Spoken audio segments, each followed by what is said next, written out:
So what we want to share with you is evolution, I guess I would say, is one word for it. It's not an abrupt change in universities' recommendations on nitrogen management. It's evolution and what we are encouraging growers to consider, especially in irrigated corn production. So that will be my focus today. To start with, I'd like to work through the process of developing a nitrogen fertilizer recommendation for corn using the process that we have had for a number of years. There has been over the last year and a half or so, a new way to access those recommendations through a website. So I'll come to that in a minute, but this is an example I'll walk through, and assuming I can get online, we'll go ahead and go through that website calculator and see if you have questions about that to start with. So we'll see if I can remember these numbers. Hopefully these numbers are relevant to farmland in your district, more or less, in terms of expected yield, previous crop, organic matter level of nitrogen in the soil, and that it's irrigated. So we'll go on here. This is a screenshot of the university's current corn nitrogen calculator. So this is not anything new. It's just a new way to present this information and to make it easier for growers to access. This uses an equation that in some form or another has been the university's recommendation equation for nitrogen for corn for 40 years, probably at least. So if I can, this is the URL at the top, agritools.unl.edu, tools nitrogen, and we'll go ahead and see if we can link up to that.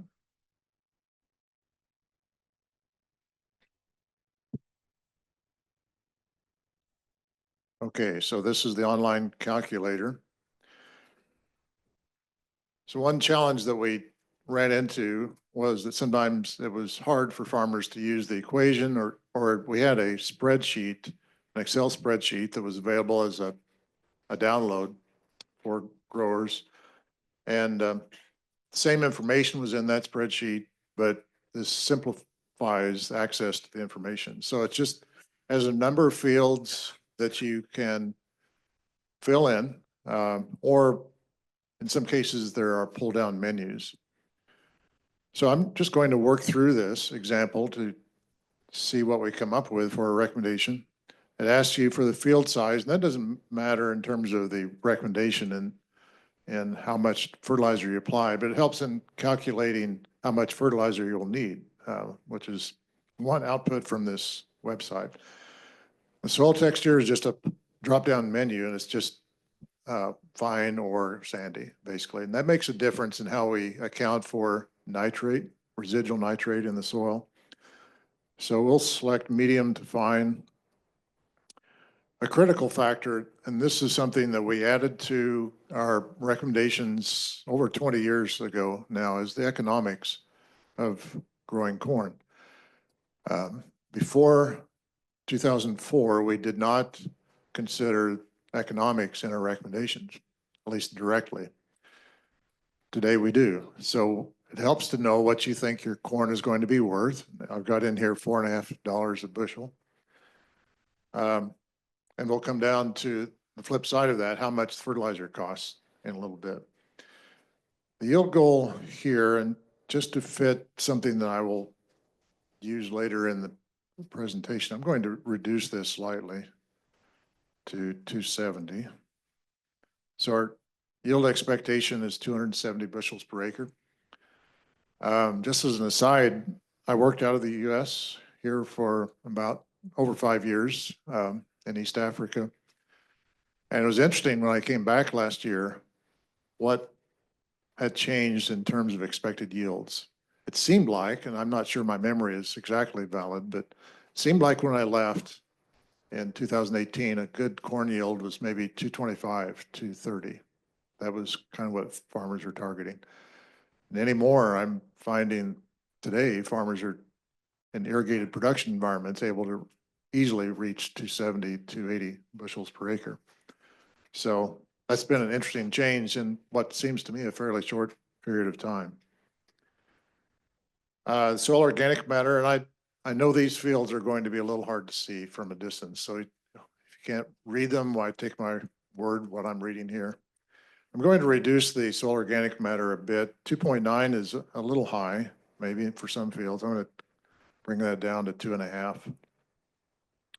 If you do not have soil test information, it will default to 2% for a fine textured soil and 1% for a sandy soil. And also, it's not evident on anything that you'll see in the screen, but there are limits. So we do not provide credit for organic matter that exceeds 3%. So if for some reason you have a soil that's 5% organic matter, the additional in mineralization that you might receive from that higher organic matter is not considered currently, just to avoid over-crediting in credit from organic matter and under applying fertilizer then. The soil rooting depth is expressed here in inches, so 48 inches, and that's a typical rooting depth for a fine textured soil in the central part of Nebraska. In some cases, for a sandy soil, you might choose something less than that. This number is indirectly used in the calculation for credit for residual nitrate. So it has some bearing on the recommendation, not a major factor, but if you have a very shallow or a very deep root zone, then this equation adjusts slightly according to that. Okay, and we're going to say we have 2 layers that we have sampled the soil for residual nitrate. You can, I guess you can go from none to 3. So that is a drop-down menu. It's not a value that you can fill in. And that we've tested that soil for nitrate, and we're measuring the test results in part per million. You can express that in pounds per acre as well, if that's how your soil test comes back out. So in this case, we're assuming that we sampled the top layer for general fertility, so nutrients other than nitrogen, like organic matter, phosphorus, zinc, et cetera, which in Nebraska, the default depth by which our recommendations are calibrated is 8 inches. Often I'm asked why it's 8 instead of 6 inches. A number of surrounding states use 6 inches instead of 8. Honestly, I don't know. That's before me. It's just what was considered to be the tillage depth at the time that these early recommendations were being developed. And why they chose 8 inches in Nebraska and 6 inches in Kansas, I don't really know. But it is important because if you only sampled 6 inches versus 8 inches and you're testing for organic matter or zinc or some other nutrients that tend to accumulate near the soil surface, that changes how you would interpret the soil test information. And University of Nebraska recommendations have always been calibrated to 8 inches. So that's where we need to be. You don't necessarily have to sample to that depth for nitrate. Really, the nitrate distribution is not so skewed to the surface as it is for some other nutrients. But in this case, we're assuming we've sampled 8 inches for general fertility and then a deep subsoil sample to 24 inches for nitrate. And the values that we're plugging in that we've got from a soil test are 7.3 part per million for the top layer and 4.4 part per million for the subsoil. Previous crop we'll say was soybean, and we'll say this crop is irrigated.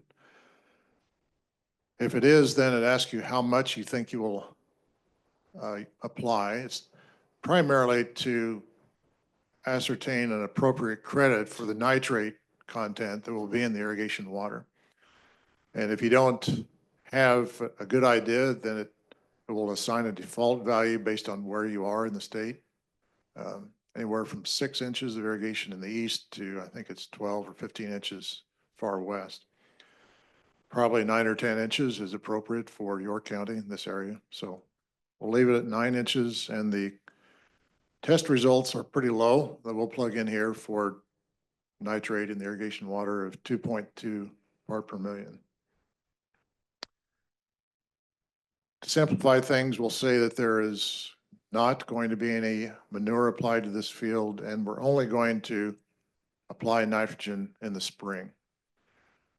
Now, there are a range of programs, or you can actually build your own. If we click on this drop-down menu, it gives you options of split application, spring, fall, or you can design your own. It's got some proportion of, if you choose, fall, spring, side dress, fertigation, even those four options. So when you create a custom program, that it's possible to assign your own name to that program so you can keep track of it. But we'll use spring only here as our management plan. So if we scroll down here, it gives you the option, if by chance before you're making this recommendation, you've already applied some fertilizer, that you can back that off the equation. We're not going to say that we had any applied ahead of this calculation. So that amount is 0. The fall application is not listed because we're not using that. Spring and starter. So we're going to apply all of our fertilizer in the spring. For simplicity, we'll say using ammonia. And you can enter in the price then of the fertilizer. And I don't know, is this $500 a ton for ammonia? Or is that in the ballpark or is that too low? Okay, let's change that. I thought that might seem a bit low. All right, 700 a ton, and then the application cost, $10 an acre is what's in here. That's probably pretty low for anhydrous, right? Let's maybe change that to 15. Oops, not 115. Someday maybe, but. All right, that's it in terms of data entry. So we're assuming we're not applying anything side dress or via fertigation. So at the bottom of this scroll down screen is a calculate button. So when we push that, the top number is the N rate recommendation in pounds per acre. 204 pounds of N per acre is needed. The cost of that fertilizer and application is $102 an acre. It tells you how much fertilizer you're going to need for that field. So this is where the land area becomes useful. You need almost 40,000 pounds of anhydrous ammonia for this field.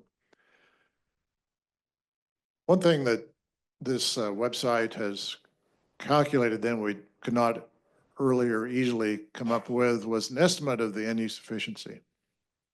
So this is not typically how scientists express end-use efficiency, but it's how farmers think of it. It's how much fertilizer did I apply for every bushel of grain that I grew. So in this case, 0.76. You're using 0.76 pounds of fertilizer N. That's not fertilizer, that's fertilizer N for every bushel of corn. And the green, yellow, and red gives you an idea if that's where you'd like to be or where you fall in terms of efficiency. And green is good. I would say anything that's exceeding 1 pound of N per bushel is starting to get maybe too high. But again, that just depends on your situation. Now, if you had a previous crop of alfalfa and you've applied manure to the field, your fertilizer N need is probably 0. And that's just the situation for that field. That doesn't mean that's your broad efficiency every year over every field.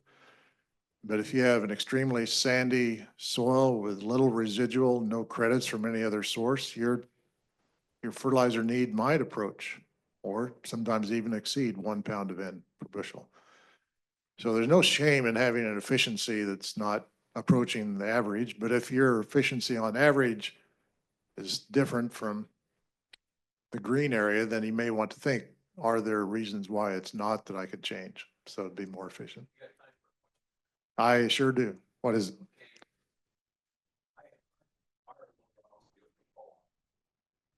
He insists if we have corn on corn, 1 What do you think? I mean, just general. Yeah. General rule of thumb, I would say that's too high. That's what I thought. I don't say agree. That's. Yeah. I'll show you some numbers from the state here to get a feel for that, but on average, where we are statewide is much lower than 1 pound per bushel. Yes.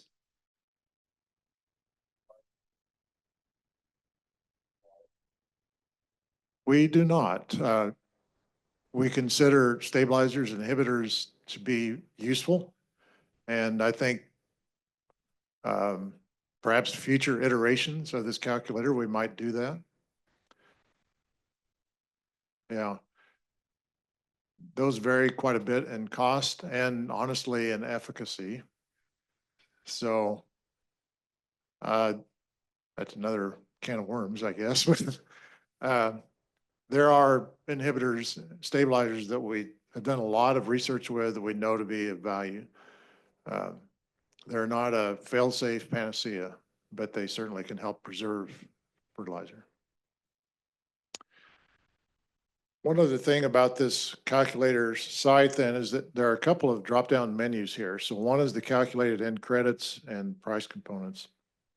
So if we click on the calculated end credits, and this gets really tiny, you probably can't see it from very far away, but it's telling you how much total nitrogen you need and then where that's coming from in addition to fertilizer.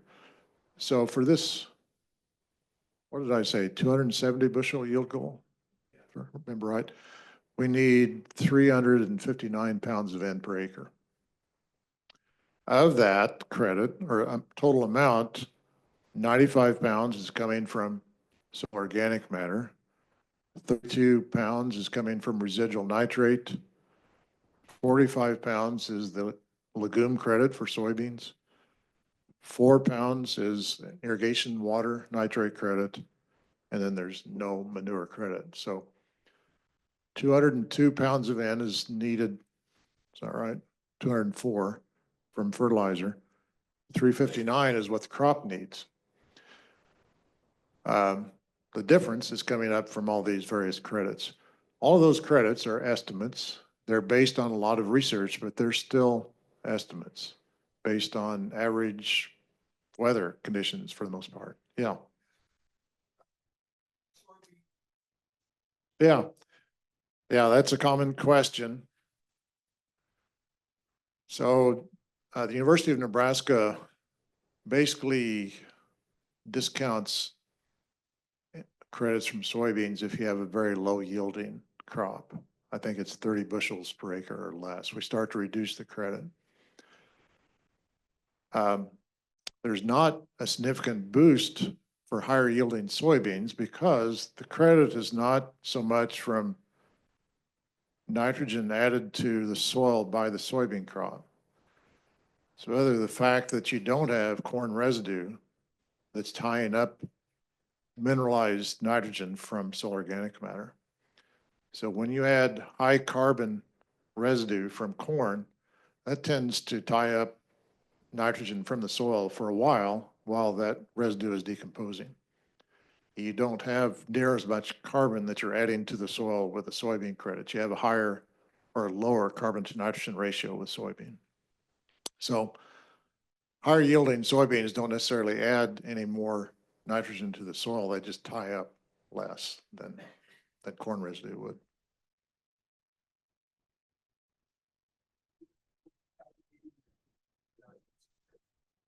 No, that's fertilizer and UE, nitrogen fertilizer requirement.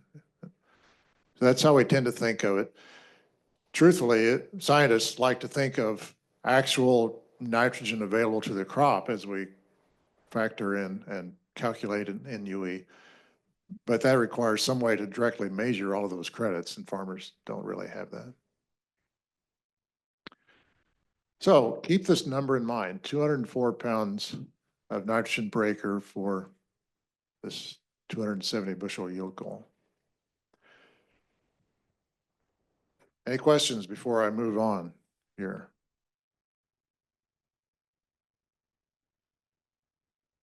Okay. Well, one thing to keep in mind is that Nebraska is really pretty unique in the US. We have the largest land area irrigated in the country, and the majority of that land area is used to grow corn. So this is a graph of the proportion of corn that's irrigated in the state since irrigation widely began to be developed in the early 1950s. So a rapid increase up until about 1980 or so, and then steady or actually a slight decline in the recent decades. This doesn't actually represent a decline in total irrigated corn acres so much as it represents an increase in dryland corn at the loss of dryland wheat and grain sorghum, because farmers are seeing that dryland corn is more profitable than those other two crops. Still, the bottom line is over half of our corn area is irrigated in the state. And so that provides us stability and yield potential, and also flexibility and management options that we just don't have without irrigation.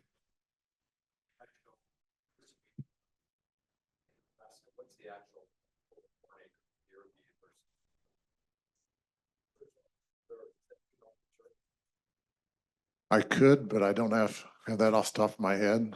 So the data that I created this graph from, I would have that. This data goes up through 2023, I think, but I don't remember those numbers. Yeah. I'd say that's probably a good ballpark. 2/3 is irrigated. Okay. The other issue that we see in Nebraska is groundwater quality. So this is not a new issue to you. This data I inherited. This came before I started with the university, but counties in the Central Platte Valley have kind of been the poster child or bellwether of trends in nitrate, especially Merritt County. Merritt County farmers aren't doing any better or worse than anybody else, but Merritt County is just a challenging environment because of the soils there. I've done a lot of research over my career at Nebraska and Merritt County and really appreciated working with those growers. It's just a challenging environment to work in. Sometimes the groundwater is right in the ditch, and it's hard to not impact that with what you're doing. So this issue began to be really evident in the early 1960s. And of course, we're seeing the fallout from that today. If we look at the most recent maps, this was a report from the Nebraska Department of Environment and Energy here in November. This map showing areas of the state that have red high nitrate groundwater concentrations. It's pretty consistent along the Central Platte Valley. The area in the northeast irrigated sands has really grown over the last couple of decades. So groundwater quality is a concern to farmers and just the general population in Nebraska. So one thing that is interesting to me is looking at the history, how we got here. And one factor that I've came across a couple of years ago was this publication. I've been aware of it, but just hadn't read it in much detail until a couple of years ago. This was a university extension publication on using fertilizer nitrogen for grain crops, published in 1964. So if you think about it, going back to that graph of irrigation development, fertilizer development followed that same pattern. Synthetic nitrogen fertilizers became widely available, or started to become widely available in Nebraska after World War II, with the transition of all of that nitrate production for munitions being available now for other uses. And so we saw a rapid increase in nitrogen use in the 50s, 60s, 70s. This publication in 1964 came out just about a decade after farmers really had much access to nitrogen fertilizer. So it was still kind of a new thing to many farmers. They were still learning how to use it. And honestly, the cost of the fertilizer was pretty low relative to other inputs. So there was no economic incentive to really be short. And so as long as you could see some benefits, you might as well apply plenty. So this publication came out as a guide to farmers on how to more efficiently use this new resource. And there are two quotes out of this publication that stood out to me. I had the fortune to overlap with most of these authors, Prof. Olson, Ken Frank, Carlisle Thompson, Augie Dreyer were all people that were still on the faculty when I joined 40 years ago. And one of the quotes from their publication they found, here, this is 60 years ago, summer side dressing of fertilizer nitrogen for row crops, regardless of chemical form, has usually proved superior to fall or spring application. Losses are minimized by delaying application to a time when crop roots are actively absorbing nitrogen from the soil. So we knew in-season application was better 60 years ago. But there's been a lot of movement away from that in the intervening time. And then another quote related to nitrate. It was apparent in many cases that nitrate was moving through the soil profile beyond the reach of roots. They deduced that from sites where large amounts of nitrate were found in the 6th and 5th foot. So they sampled deeply in all of these research studies. One thing to keep in mind, in the 50s through the 60s, there was a major program in Nebraska called the Outstate Testing Program. The state provided from state resources just very generous funding for on-farm research, as well as research on university facilities, just to better understand how to manage inputs of hybrids, because hybrid seed was new as well. So lots of testing of all sorts of practices and inputs, products occurred through the outstate testing program. Further, leaching of these nitrates can be expected to deposit them in the groundwater below with consequent potential danger to animal and man. So they were recognizing in the early 1960s the risks of over-fertilizing and nitrate contamination of groundwater. Okay, this comes back to your question earlier about trends and how much fertilizer farmers are applying. So this data is calculated from reports generated by the USDA Agricultural Statistics Service and the Nebraska Department of Agriculture. So data that those agencies have collected over this time. If you go back to the early 1960s, 1965 or so, the average application rate of nitrogen fertilizer per bushel was 1.5 to 1.6 pounds of N per bushel. If you follow that down to today, it's half that. On average, in Nebraska, we're applying about 0.8 of a pound of N per bushel. And this is across irrigated and dry land production. So there's been a tremendous gain in efficiency over this time period. This is not unique to Nebraska. We see these same trends in other states as well. Just changes in agronomic practices, fertilizer management, genetics, everything that goes into this. But one thing that we see when we look more closely, the last 2 decades, there's really not been much change. It stayed fairly flat at around 0.8 of a pound per bushel for the last 20 years. So that suggests to me a couple of things. One is that maybe we've reached some physiological maximum that the crop really can't go beyond. And we're approaching in some ways that. So another number that's, I think, fairly constant is that a bushel of corn contains about 0.76 pounds of nitrogen. Now, I don't know if that's changed much in recent years, but that's the number I've used throughout my career. And I think that is not going to vary a whole lot, even with newer findings and research. So that doesn't have to all come from fertilizer. A lot of that comes from other sources. But if you had no other credits and all of the nitrogen in the corn came from fertilizer, 0.8 of a pound of N is right about that physiological limit.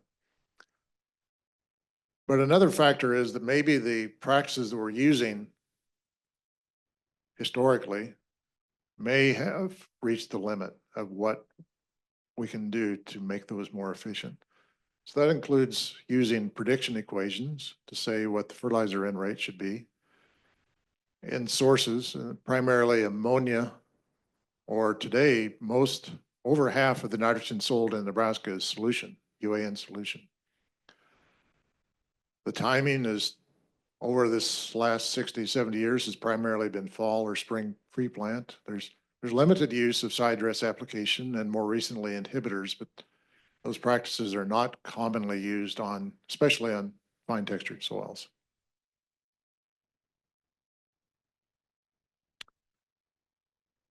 A couple of publications that probably you would not have seen. These came out of research journals. I think maybe both of them are from Agronomy Journal. Anyway, this paper is, the first one is a review paper published in 2018. And it included, I'm not sure, 15 or so scientists from across the country who worked on nitrogen recommendations at universities, land-grant universities. And this team evaluated all of, I'm not sure necessarily exactly all of them, but many of the N recommendation procedures that are used by either universities or industry for corn production in the U.S. One quote from that publication strikes me. This isn't the main finding, but this is a significant quote from that paper, is that nitrogen recommendations for the foreseeable future in humid regions, so this would probably include at least eastern Nebraska, east to the East Coast, will poorly predict the amount of N needed for corn at individual fields. They just were finding that all of the tools that they examined did not do a good job of predicting what the amount of fertilizer N is needed to maximize profit. Another paper, more recent, this was published in 2023, and I had the privilege to be a co-author on both of these papers. The second one was from a research study, and it was funded by Pioneer, or then Corteva, as a way to, in a very detailed research study across 8 states in the Corn Belt, to look at corn recommendation tools and see if there are ways that we might be able to improve them. And selfishly, I guess, one objective for Corteva was to inform the process that their Encirca nitrogen recommendation process would use. That would be a commercial product for farmers. So this project has generated, I think, at least 25 journal publications. It's an outstanding set of data, very detailed in terms of how it was collected. This last paper has these 2 quotes where they examined these recommendation tools. First is that individual corn N recommendation tools poorly estimated the economic optimum N rate. An R square is a statistical measure of the predictive capacity of an equation or a method. So an R square of 0.24 is just not very good. A perfect equation would have an R square of 1. An absolutely worthless equation would have an R square of 0 or 0.01. So 0.24 is at the lower end. They did find that if they tied together 2 or 3 of these prediction equations into a super equation, they could increase that accuracy to 0.46, the R square to 0.46.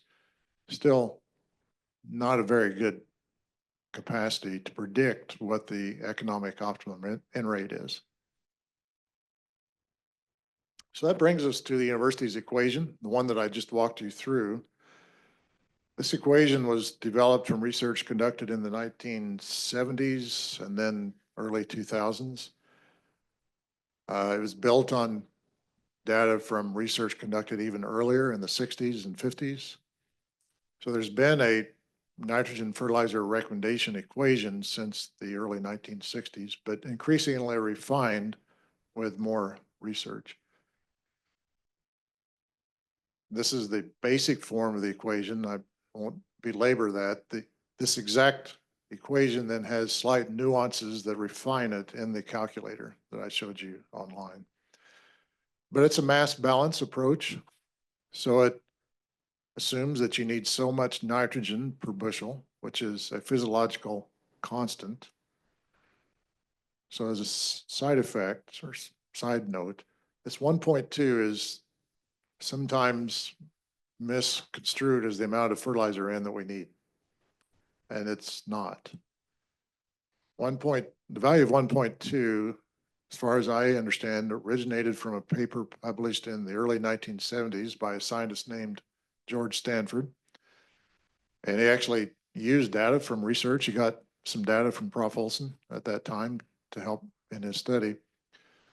But what he found was that there was a pretty constant rate of nitrogen that a corn crop needed to produce a bushel of corn. So it's not just the amount of N that's in the grain, but the amount of N that's needed to dry the factory, the plant, the biomass to produce a bushel of corn. That's 1.2 pounds of N. And he found that constant really was independent of yield level, very high, very low yields, at least at the time in the 1970s. That was the amount of N that it needed. The amount of fertilizer N then is always less than that, just about always, because you're going to have some credit from various other sources, organic matter, nitrate, legume crops, manure, etc. So the university equation uses that physiological constant, subtracts off credits that we can quantify, and then determines the remainder is how much we need as fertilizer. So the last detailed research study was finished in 2004. In particular, that effort refined the equation to use economics. And so it's adjusted to reflect the cost of fertilizer and the value of the corn. And there's been lots of intervening research and demonstrations over the last 20 years that have shown that this equation works reasonably well. And so that's a fudge factor, I guess I'll say. Reasonable is in the eye of the beholder a little bit. So I get reports from farmers that they don't like the university equation, and about half the time they think it recommends too little fertilizer, and half the time they think it recommends too much. So probably maybe we're in the ballpark. But I would say they're right. It's going to have some error about it. We would like to minimize that error, but I'll come to that in a minute. In practicality, I don't know that we can. So one thing that we have tried to do is be sure that people can use this process accurately, and hence the online calculator that came out about a year and a half ago or so. But to me, and I think to us increasingly as soil scientists at Nebraska, we think that predicting the economic N rate requires that we be able to accurately predict weather for a field every year. And that's not just the average rainfall, average temperatures for the growing season. That's how much does it rain on July 2nd? What are the soil temperatures? What is the intensity of that rain? And until we can predict that day by day for a field, I don't know that we're going to do any better in predicting how much N is needed. There's always going to be some error in that prediction equation.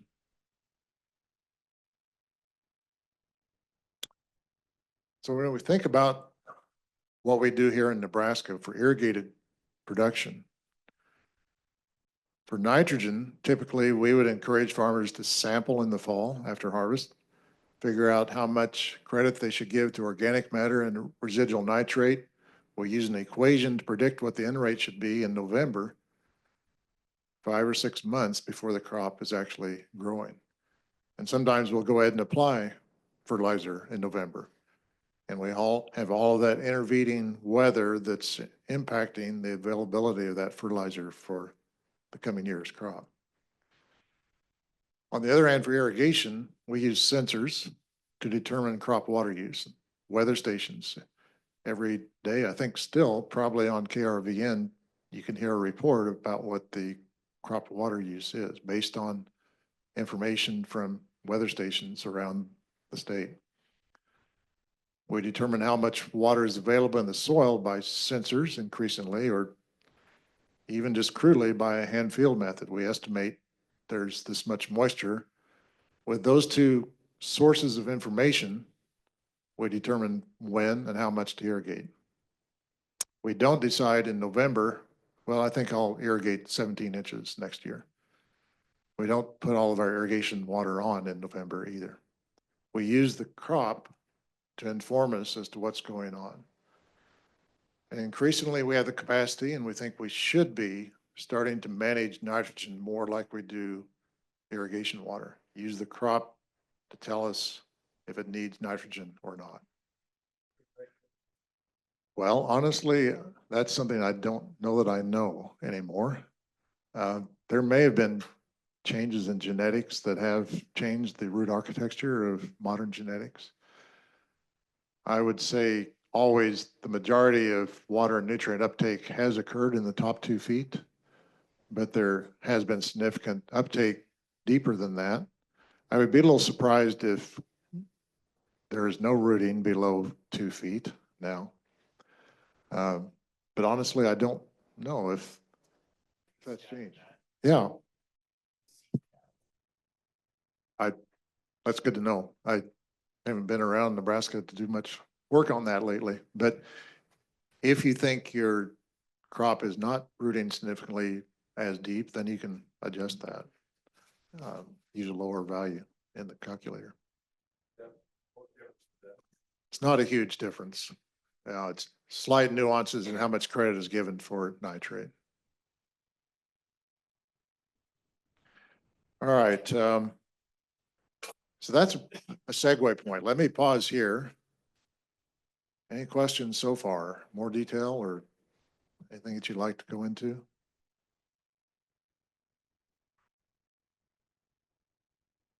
Okay, we'll proceed on. Focus then is increasingly on using the crop to tell us what it needs. So what does this crop need? Water. How do you know that? Yeah, the leaves are curled. Somebody that grew up in New York City, they might not recognize this, but those of us that have been around agriculture, this is pretty intuitive to us, right? The leaf is rolling to protect itself. It's not necessarily a sign that you're reducing yield.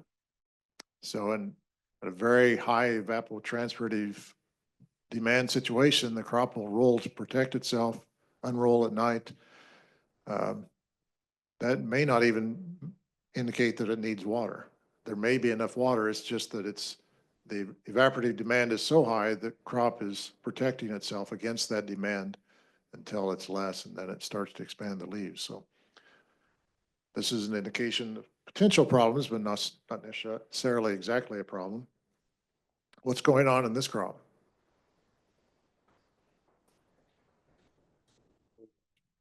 All right, that is correct. Our first reaction is nitrogen because that's what we're used to most often causing yellowing in plants. But could be. That starts to be a little confusing. That I'll come to that point later, but this is not sulfur or nitrogen. This photograph is pretty dated. I took this out at the West Central Research and Extension Center probably 30 years ago or more. Gary Hergert was a scientist there and had some trials evaluating both genetics and fertilizer responses to iron stress. So this is iron chlorosis. This is an inbred that's particularly sensitive to iron chlorosis. If you see just on the right side, there's another plot that's an inbred that's not so sensitive, and it's dark green. So this is a plant that you would never see a commercial hybrid. This is iron deficiency or chlorosis. What about here? Not a trick question, I hope. If you farmed for a long time, it matters. I took this photograph in 1993, if you remember that year. It was really wet. So this is in the Platte Valley. This is leaching that's occurred in very sandy soils with just very wet conditions. And what you're seeing here is the underlying patterns in soil properties as these alluvial soils have formed near the Platte River. You're seeing areas of higher and lower sand content. Not something that hopefully often we see, but those sands that are highly variable under situations of stress can illustrate this. So there are different ways of discerning crop stress. And what I show at the bottom are some other sources of stress. The lower photograph is phosphorus. The next one is sulfur deficiency. The next three are iron. So the middle photograph is Platte Valley yellows, commonly seen in soybeans, or at least it used to be. I'm not sure. Maybe new varieties aren't as sensitive, but this was an iron deficiency that crops generally would grow out of if you had warmer, drier conditions later in the growing season.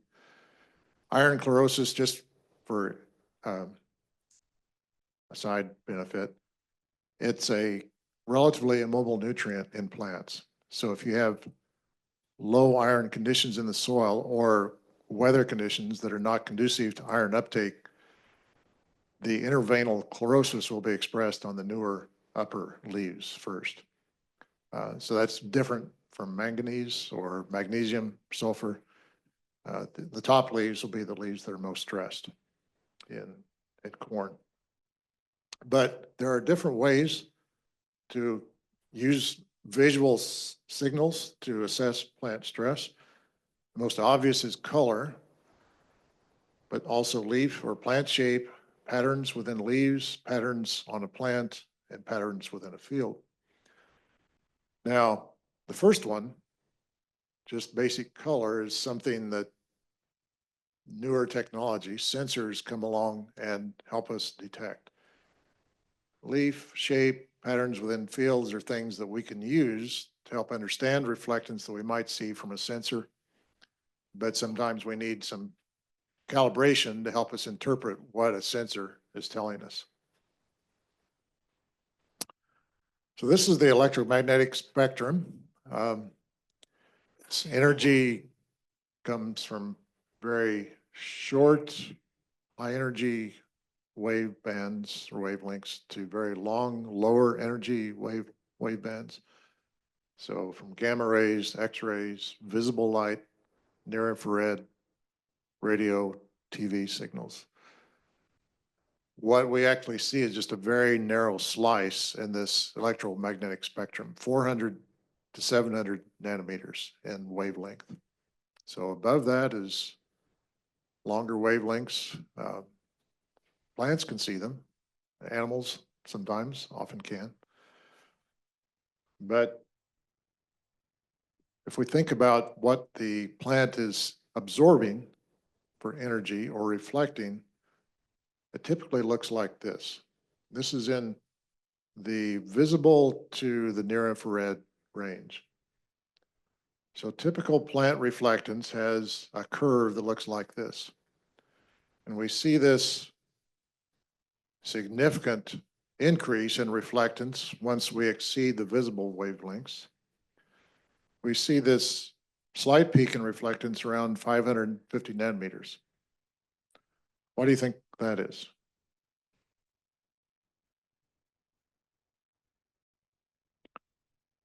What do we see when we see a plant? And chlorophyll reflects in what wavelengths? In green. So we see more reflectance in green. That's meaning that the plant is absorbing less in green. It's reflecting more in green and less in red and blue wavebands because chlorophyll is absorbing more in those wavelengths. So it's sometimes counterintuitive. If a plant is green, that means that it's not using that light as much. Anyway, another couple of graphs to illustrate this point where these bands are. And there are three curves here. So the curve in green, this one here is a healthy plant.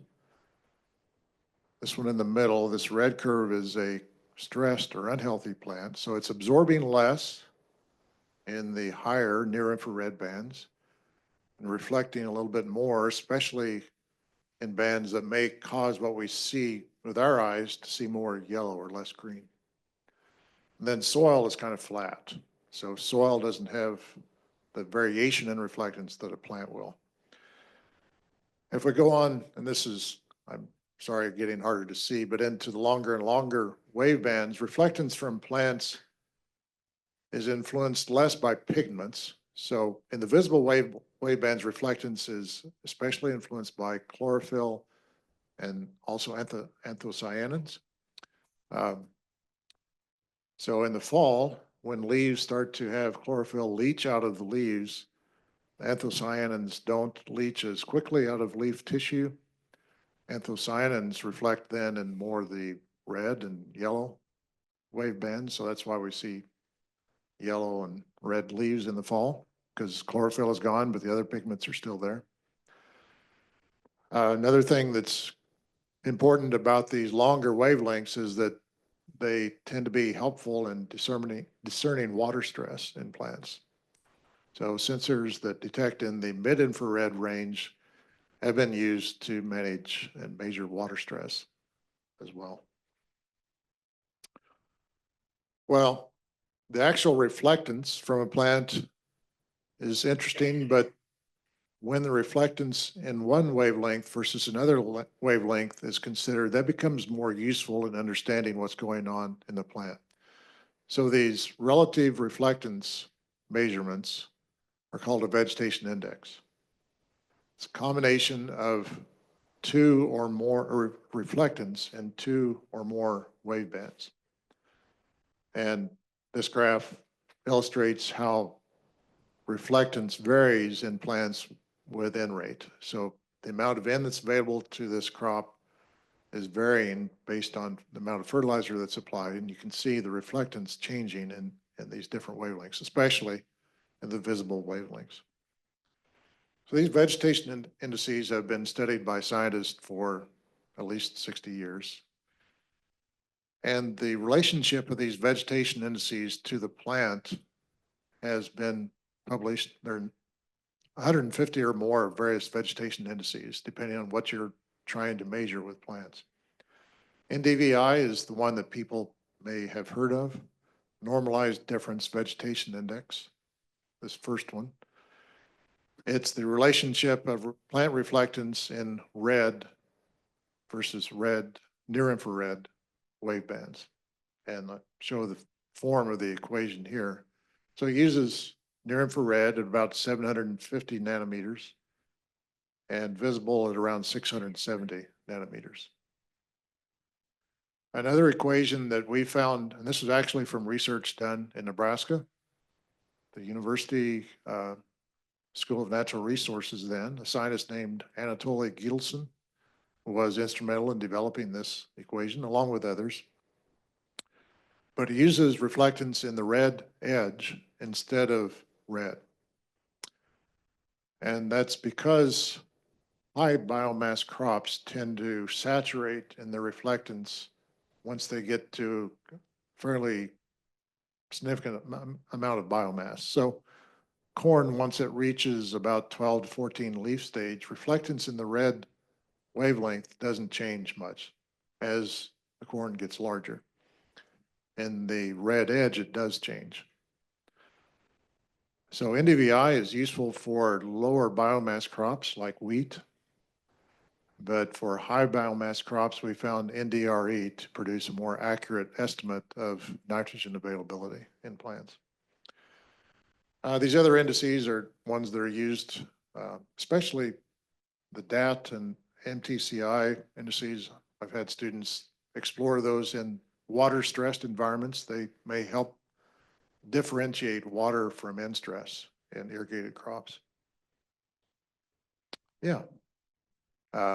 Right now, that capacity is not there. A sensor sees that as a more yellow crop, less chlorophyll. It doesn't know why. There's a lot of research ongoing to use reflectance by itself to differentiate and identify the source of stress.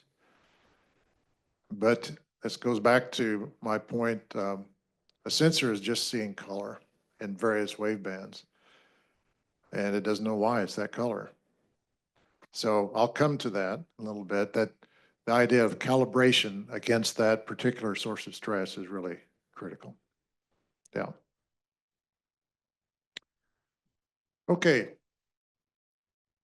So the idea of using a sensor to measure the crop reflectance to inform us about its nutrient status has been researched in Nebraska for 30 to 40 years.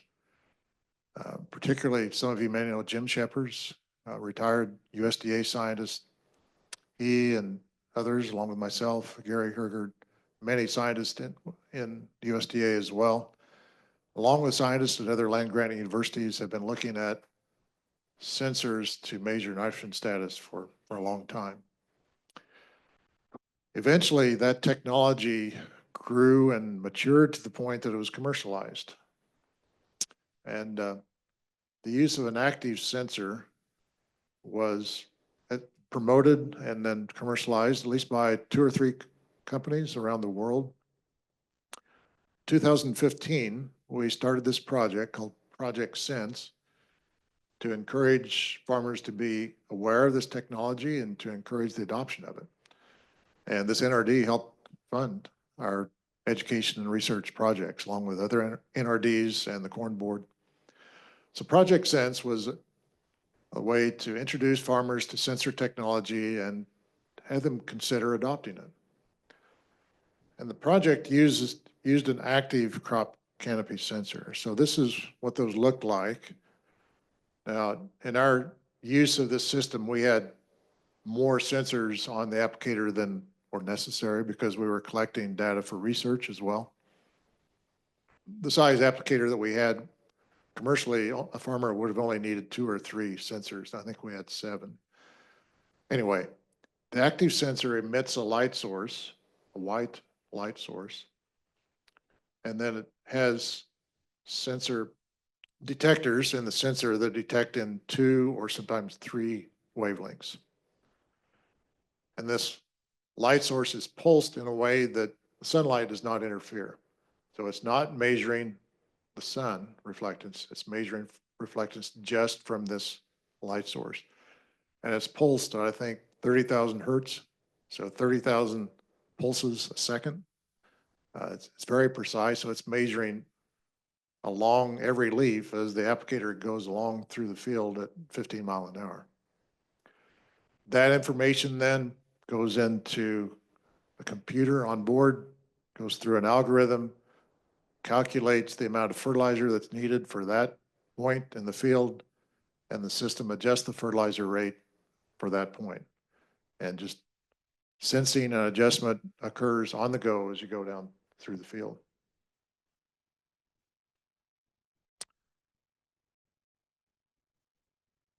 Put this in more recently into this presentation. It's from data over a decade ago now, but I'm guessing some of you remember 2012. It was a drought, an extreme drought situation across the country. Some of my research studies on irrigated corn, I had the best yields I'd ever had in research.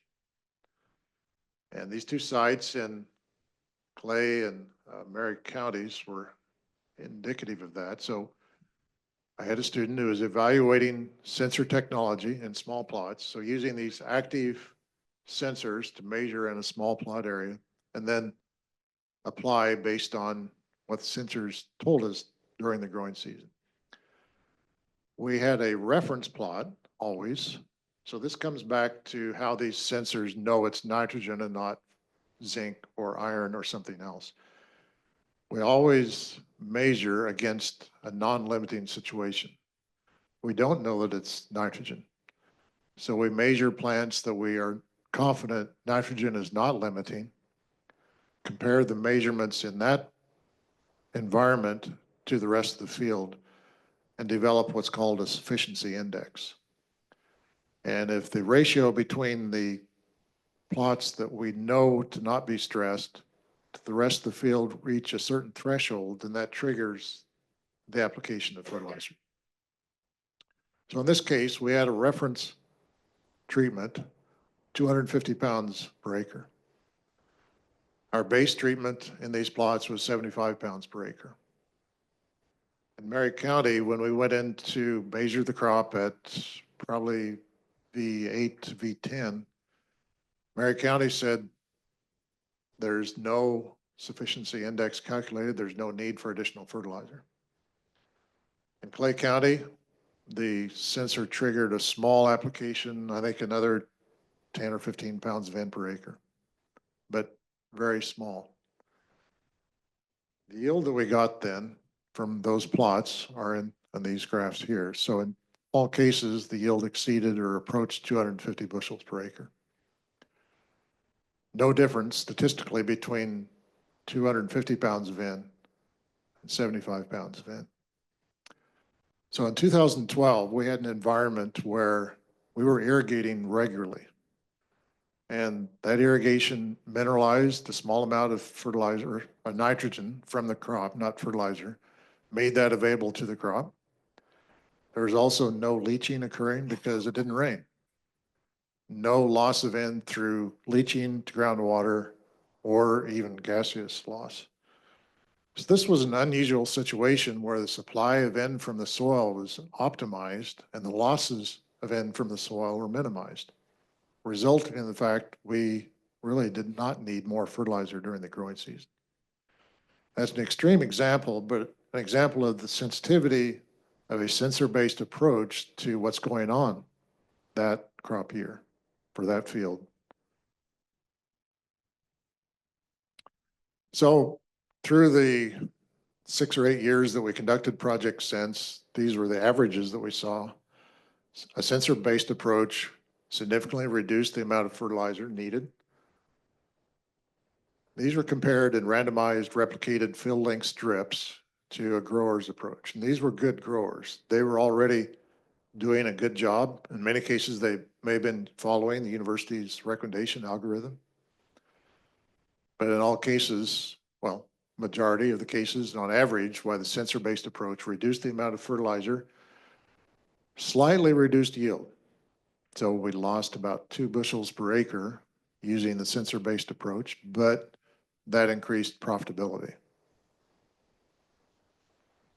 And the profitability didn't matter whether you used high value fertilizer and corn or lower value. Okay, so to wrap up and come to where we are today and what's reflected in the NAB guide is satellite sensing. This is a graph of satellites that are available, have been available. It's not necessarily a comprehensive list, but it's a list of some of the satellites that exist now that have information that can be useful for crop management.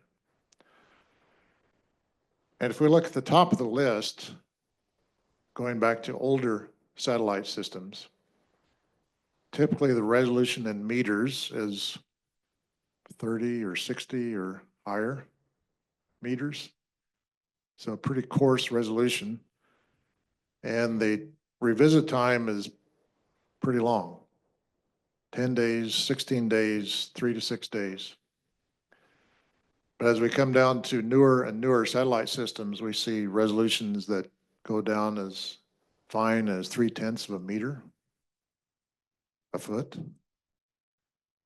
and revisit times of 1 day. And this website, I think for the sake of time, I'll not take you to this website, but it's one that I found that lists various satellite systems that exist, the features of those systems, and how you can acquire data from those systems. And they reflect a whole range. There's probably 30 to 40 systems that are available commercially, providing information for various land uses around the world. And these systems are US based, European based, Indian, Chinese, all sorts of countries and companies that have put these satellites up. But the bottom line is there have been significant advances in satellite technology, especially I would say over the last 6 years. We're seeing the spatial resolution decline or become finer. The temporal resolution has increased to where often these systems come over daily. So if it's cloudy today, don't worry, they'll be back tomorrow. If it was cloudy today and they came back 2 weeks from now, you're really out of luck trying to manage something during the growing season. And then finally, they have the necessary bands to calculate these vegetation indices that we need for nitrogen management, especially the red edge bands. So satellite systems can use the same concepts as we did in Project Sense, where we used active sensors instead of the passive sensors that satellites use, but the same concepts are there. So over the last 4 years now, we've been conducting research on farmers' fields using satellite systems, using a base N rate of 50 to 100 pounds per acre. We always have calibration blocks, so we have plots in there that we know have enough nitrogen fertilizer that that's not limiting what the crop is going to see in terms of nitrogen. We also have some calibration blocks that are below what we expect to be the economic optimum rate. So we can develop a calibration curve based on reflectance from those blocks. And that process allows us to fertigate starting about the 8-leaf stage all the way up to R2. And just as the satellite systems indicate there's developing stress, that triggers fertigation. The one downside to this is that this is not something easily done by a farmer by themselves.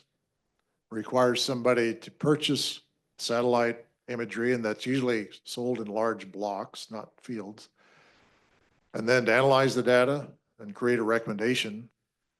And so an advisory service that's come along in Nebraska is Sentinel Fertigation. It's an outgrowth of research that we were conducting in Project Sense, a startup company formed by one of our grad students, and is providing that as a service now to farmers in Nebraska. This is what in-season display looks like. So this is for a field in Adams County here this year. I believe this was early to mid-June. So at this time, and you can see in the aerial satellite image, this is an NDRE image of this field. There are the reference blocks that the grower installed with higher and lower fertilizer rates using a ground rig. It is possible to install those references through the irrigation system as well in pie sections. So here in early June, the system was saying that you don't need to fertigate yet, but it's getting close. So we'll be watching. So this is what the grower did on that field. The base N rate was 60 pounds per acre. The first fertigation was triggered 40 pounds per acre on June 22nd. Second, another 40 pounds per acre on July 25th. So a total of 140 pounds of N fertilizer per acre. This was a site that soybean had been the previous crop. The yield produced was 266 bushels per acre for an N-use efficiency of 0.53 pounds of fertilizer N per bushel. This is a photograph of what a typical installation might look like at a field, so it requires an injection pump and a supply tank. This particular pump is a programmable pump, so it's one that you can vary the rate of fertilizer flow depending on where the system is in the field. It's not necessary to have that capacity, but this particular grower does. So over the first 3 years that we conducted this research on farmers' fields, this data illustrates the efficiency and the economic impact. So the x-axis is the increase in efficiency of the sensor approach versus what growers were doing. So in these studies, the grower would do a pie section, and then we'd do a sensor-based section and replicate that around the pivot. In every case, efficiency was greater using sensors than what the grower was doing. And again, these were good growers. They were following good management using predictive equations. The y-axis is the difference in profit. So sometimes the sensor-based approach actually lost a little bit of money. Not on average, but there were some sites that the grower's approach was more profitable. And so we've been using that data to help us understand what's going on at those sites and refine our approach to less often lose money. But on average, including all of those sites, the sensor-based approach increased profit by $24 an acre. That doesn't reflect the cost of the advisory service, which I think is around $10 an acre. So still, the net increase in profit is $14 an acre on average. So if we go back to the trend in efficiency in the state, the high clearance active sensor system on average gave us a efficiency of around 0.7 of a pound of N per bushel. On average, using satellite systems, we reduced that to 0.6. I think if I were to include the 2024 data, which I have not yet in this, it would be lower. We've had 2024 sites that the application was as low as 0.3 pounds of N per bushel. A couple of last points, just to compare the active sensor system to the satellite system. Two assumptions that we had in the high clearance system was that you had a high clearance applicator sitting around that you were not using here in June. That's a high cost piece of equipment, and that you would have to buy the sensors and the control system, and that could run $15,000 to $20,000 an acre. It also had a narrow application window between V8 and V12. And farmers would only do a single application. So that system would be a one-time shot to go into the field in about a 3-week window to apply fertilizer. One advantage to that approach is that it is a variable rate approach. So you can vary the rate of N through the field depending on the crop situation. The satellite-based system, all it requires in equipment is an injection pump and a tank. So there is a field by field cost that you don't have with an applicator that you can move from field to field. But probably the net cost is on average lower for a satellite-based system. It does require an advisory service. It can be completely automated. So everything can be triggered by wireless modem to trigger an irrigation and fertigation when needed. It allows you to put on nitrogen as you need between V8 and R2 growth stages. It is for now typically a uniform application. These variable rate pumps can vary the rate in pie sections, but field variability often may not exactly coincide with a pie-shaped section. But someday, probably we'll have systems that can vary in blocks, spatially according to field variation. Any question? Did you have a question or no? Okay. So two last key points why I think we're seeing an advantage to sensor-based systems. One is that this approach allows us to react to the weather for that field that year. We're not predicting way ahead of time, and we're not predicting for a region. We're managing for that exact field. And the other is that we're missing the high leaching months. So when we apply nitrogen in November or March, I'm not sure there's much difference in efficiency. We're still facing May and June when there can be a lot of leaching, and crop uptake has really not increased that much. So that brings us to the NEB guide, and basically just to summarize, everything that I've already told you is in this NEB guide. Hopefully it's an approach that we will see growers trying out in-season management where they've not seen the value, because we think it is of high value to apply fertilizer when the crop is growing. We would say that the predictive tool that we had is still a good starting place. It's still a tool to consider to use. We think on average, it's going to not be as efficient or as financially attractive as using sensor-based management, but it is a tool that helps you get into the ballpark. And if you don't have a sensor-based approach, or for some reason aren't interested in trying that, this is a good way to maybe consider in-season application. Use this calculator to estimate how much fertilizer you should apply, but do it in season instead of ahead of the growing season. So one number I wanted you to remember, our example that we put in earlier for 270 bushel yield was 204 pounds of N. That was the recommendation that the prediction equation calculated. For that field that I showed you in Adams County, the actual need using sensors was 140. So 60 pounds less using the reactive approach in season than a predictive approach. I will stop there. You've been very attentive, so I better come up for air and see if you have other questions we've not addressed. What questions do you have? Yeah, that's something I'd like to see happening. Are you familiar with the TAPS program?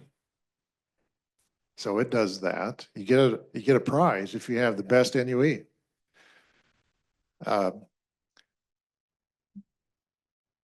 There is a bit of fudging that could occur there, because if you apply a bunch of manure or follow an alfalfa crop, you could have an NUE of about 0.1 instead of 0.7. But still, it's something we're starting to have farmers think about efficiency instead of yield. Even if they could brag about making the most money per acre, that's really what you want. Well, that's an interesting question, Dave. So I've been having conversations this winter with various entities, and the interest and receptivity ranges quite a bit. So based on that feedback, I'd say it's going to be a while. There have been those who have expressed reluctance that a sensor-based approach just won't work for them, either this district or this county or this farmer. And I understand there's going to be reluctance. So one thing that I learned, that Dave's aware, I spent the last 5 years in East Africa working with farmers there at a new university. And I learned farmers in Rwanda are just like farmers in Nebraska in one way, is that they are reluctant to change. And farmers in Rwanda, they may not have something to eat tomorrow if they take on more risk. And farmers in Nebraska, just their bottom line is critical if they take on more risk. So farmers in general around the world are a risk-averse group. So this is a pretty risky move. They might perceive it's a big change in what they've been doing. They know how to do what they're doing. They know the risks associated with that. So it's going to take time. Education that we hope the district can partner with the university in. I'd say it's probably a decade-long effort anyway, but we'll see. Part of it honestly comes down to how much pressure there is to change. So there's, through phased management areas, there has been some pressure to adopt new practices. And so through either some management requirements or cost share, those kinds of carrots and sticks may help move the bar a little bit. Yeah. So you'll see in the NEB guide that we encourage the use of inhibitors for a base rate when we're using sensors, just to ensure that the fertilizer we apply in March or early April is still there into the growing season. I think inhibitors do, at least the ones that we've conducted research with and evaluated and would recommend, do a good job of conserving nitrogen for a time. I've had research where we applied studies, this is going back a long time ago, but with nitropyrin, N-Serve, we would apply nitrogen fertilizer in November, and we'd still see differences in June with the amount of nitrate and ammonium we could find in the root zone. So that inhibitor was having a long-term effect through the growing season. But it gradually becomes less effective as time goes by. They break down with temperature and weather. So expecting an inhibitor to fully protect your fertilizer from loss from November into June is a stretch. You're just hitting May and June with a lot of leaching potential, and the inhibitor may be not having that much effect, and even from application in March or early April. So I'd say they're a good, helpful insurance process, but their ability to guarantee that fertilizer is going to stay where you want it to be, I would say it's not there. Another piece of that is that there have been products that came on the market that University of Nebraska and other land-grant universities found that weren't nearly as effective as they claimed to be. So consider recommendations from land-grant sources, I would guess, in terms of inhibitors that we consider to be worth investing in. That's a complex question. I would say generally inhibitors will reduce loss, yes. But it's very difficult to actually measure that loss.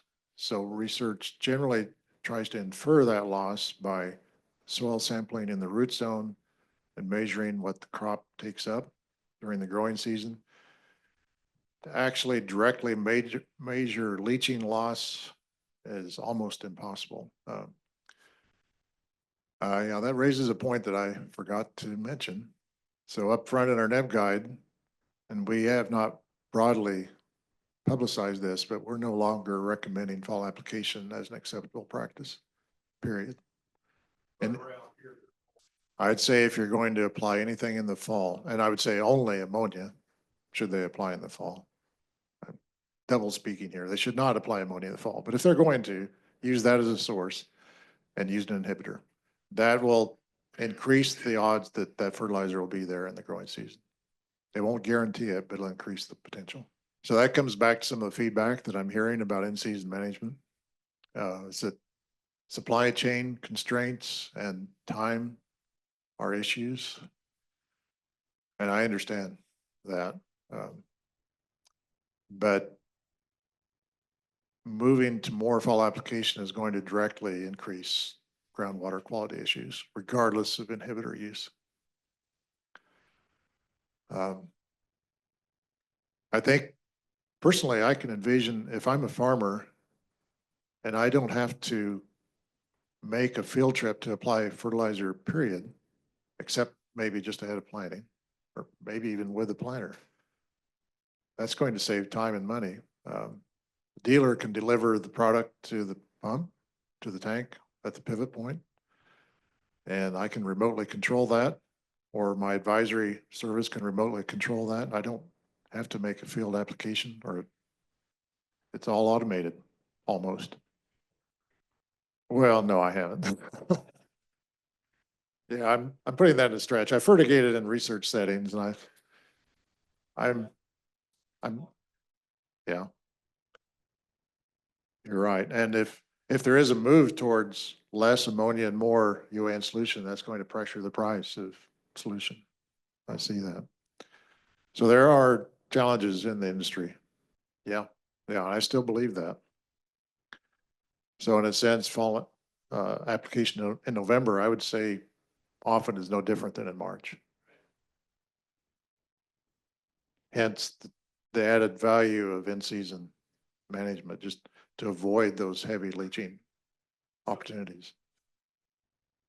Yeah, I'd say maybe that's not quite an accurate perception. So that the leaching risk certainly increases as the rate increases because you have more molecules of N to leach. But the soil holding capacity is it's directly related to cation exchange capacity. So texture and organic matter. But much of the N is gradually or can be fairly rapidly converted to nitrate once it's in the soil. So anhydrous ammonia applied in the fall is going to stay primarily in that form until temperatures warm and you start to see biological activity and you see nitrification occurring. So that timing doesn't occur much differently whether you're November or March, if I'm thinking 3-year scenario. But whether you've applied 120 or 200 pounds of N, it's not going to matter too much in terms of the risk of leaching potential. The capacity of the soil to hold ammonia is probably going to be fairly saturated at 120 pounds versus 200 pounds per acre either way. So it's primarily the biological activity that's occurring once you're going to warmer soil temperatures and the conversion to nitrate that coincides with the potential for loss. And those temperatures start to happen in late March, and then you see the rainfall occurring in April and May and June. Doesn't matter how deep you apply in like ammonia. No, I don't think so. From research that I've done, the depth of application is influenced mainly by texture, which comes back to cation exchange capacity and the retention zone of an ammonia band. And that retention zone is influenced by moisture as well as CEC and organic matter. But typically that retention zone is fairly tight, especially in fine textured soils. So this is going back quite a while, but I worked with a colleague in grad school at K-State that modeled ammonia retention zones depending on those conditions. And typically the retention zone diameter is 1 to 2 inches. So if you're, and so half of that would be above your point of injection, half would be below. So if you're injecting at a depth of 4 inches on a silt loam soil, your risk of loss of anything directly to the soil above is very low. If you have a very sandy soil, very dry soil, you might have conditions where depth of injection makes a difference. But generally, if you can be at least 4 inches down, it doesn't matter. It's more like 6, yeah. Well, certainly it'll be a little cooler at 6 inches than 4. And biological activity follows a fairly predictable pattern with temperature. Let's say it's probably going to be more influenced by rainfall intensity, though, because you will start to see movement down as you start to have rainfall and as nitrification is occurring. Yes. You say if you have a warm November, well, yeah, I've had a slide that shows the relative nitrification rate depending on temperature. I don't remember the numbers anymore, but nitrification does not stop until you get to freezing, or actually slightly below. So there is some biological temperature at 32 degrees or maybe even 28. So if you have a warm November and soil temperatures are 40, 45, or 50, you are gradually converting ammonium to nitrate. And then it just depends what the rainfall conditions are after that. Waiting to 50 is kind of a magic number that on average, we're on trajectory that you're going to reach freezing soon. But if you hit 50 and then it plateaus and you don't follow that normal trajectory, you can see significant nitrification in the fall. At 50, yeah. I mean, not near what you'd see at 60 or 70, but it's still happening. So another thing to factor in there is when you inject ammonia into the soil right in that band, or even just outside the band, you'll see the nitrifying bacteria gone. That zap of ammonia kills them. And so we're partly relying on everything's dead in that zone for a little while. Nothing's going to happen for a week or 10 days because it takes a while for those nitrifying bacteria to repopulate that zone. So if it gets really cold in that week or 10 days, then you're okay. But if it stays warm, they'll rebuild more rapidly and they'll start to chew up on that ammonium. Yeah. I was talking to a grower at the end of last week in the southeast part of the state, and they rely totally on fall application still. This is dry land, corn. But I don't really know percentage wise. Yeah. Yeah. That's a good question. I guess your managers need to talk to each other and convince their boards to. Yeah, there is a range of conservancy, if you want to call it that, versus willing to try out new things. I can't say all of the rationales that drive fall application. I know there are cost benefits. The fertilizer probably is going to cost less. I agree. And that's a risk with side dressing. If you have a 2 or 3 week window to side dress and it's wet during that 2 or 3 weeks, what do? That does remind me of a factor I think we mentioned in the NEB guide. Following this approach might mean that people are irrigating or need to be able to irrigate sooner than they typically have been. So if you need nitrogen but not water, you need to be ready for that. So you might see people irrigating when you think they don't need to be. There might not be that much deficit of water in the soil profile, and yet they need nitrogen. I don't know that we've used in-season treatments that much to see many of those situations, but that could happen. Oh yeah, there's no restriction on total amount of N that you could apply. We do encourage or suggest that a fertigation event should not apply more, I think, than 75 pounds of N per event. At some level, there's the risk of leaf burn and potential impacts on yield.